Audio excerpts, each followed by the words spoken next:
కాకినాడ నగరాన్ని శుభ్రంగా ఆరోగ్యవంతంగా తీర్చిదిద్దేందుకు ప్రజలు తడి పొడి చెత్తను వేర్వేరుగా అందజేసి సహకరించాలని నగరపాలక సంస్థ ఇన్ఛార్జ్ కమిషనర్ కేటీ సుధాకర్ పిలుపునిచ్చారు. శనివారం ఆయన నగరంలోని పలు ప్రాంతాల్లో పారిశుద్ధ్య నిర్వహణ పనులను ప్రత్యక్షంగా పరిశీలించారు. పర్యటనలో భాగంగా పర్లోపేటలో గల సాగర్ ఇరిగేషన్ ప్లాంట్ను అనంతరం డంపింగ్ యార్డ్ను కమిషనర్ సందర్శించారు. అక్కడ ఉత్పత్తి అవుతున్న సేంద్రియ ఎరువును త్వరితగతిన తరలించే ప్రక్రియను వేగవంతం చేయాలని సంబంధిత అధికారులకు సూచించారు.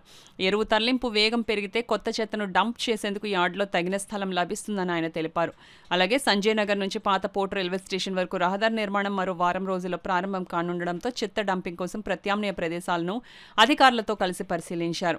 అనంతరం రాజా ట్యాంక్ సమీపంలోని అన్న క్యాంటీన్ను ఇన్ఛార్జ్ కమిషనర్ పరిశీలించారు. ₹5 అందిస్తున్న అల్పాహార ప్రమాణాలు సరిగ్గా పాటించకపోవడంపై ఆయన అసంతృప్తి వ్యక్తం చేశారు. ప్రభుత్వం నిర్దేశించిన ప్రమాణాలకు అనుగుణంగా ప్రజలకు ఆహారం అందించాలంటూ సిబ్బందికి కఠిన ఆదేశాలు జారీ చేశారు. ఈ పర్యటనలో sanitation supervisor Rambabu, DE Adinarayana తదితర అధికారులు పాల్గొన్నారు.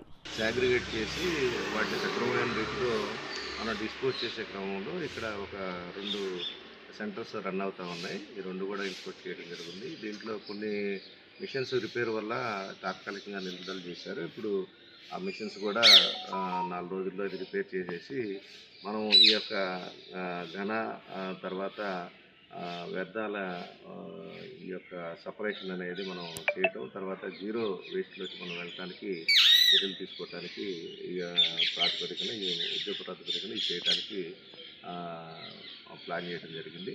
ముఖ్యంగా ఇప్పుడు చూసినట్లయితే ఇప్పుడు మన సిటీలో తడి చెత్త పొడి చెత్త వేరువేరుగా ఇవ్వమని చెప్పేసి కోరటం జరుగుతుంది. అయితే ప్రీవియస్గా మన సిటీ ప్రజలకు ఇది అలవాటే కానీ ఈ మధ్య అలవాటు తప్పింది. కాబట్టి దయచేసి కాకినాడ సిటీ ప్రజలను కోరేది ఏంటంటే, మీ దగ్గర ఉన్నటువంటి ఈ చెత్తని 2 విధాలుగా తడి చెత్త పొడి చెత్తగా వేరు చేసి మన వెహికల్స్కి కనుక ఇచ్చినట్లయితే మనము ఈ తడి చెత్త పొడి చెత్తను సపరేట్గా మనం జీరో వేస్ట్ కింద ట్రీట్మెంట్ చేయడానికి చర్యలు తీసుకోవడం జరుగుతుందని మీడియా పరిశ్రమ తెలియజేస్తున్నాము. దయచేసి ఎందుకంటే ఇది మన నేషనల్ గ్రీన్ ట్రిబ్యునల్ వారి ఆదేశాల మేరకు మనం ఎక్కడ కూడా ఆ చెత్తను సరైన రీతిలో పరిష్కరించాలి, జీరో వేస్ట్ అనేది మనం చూపించాలి.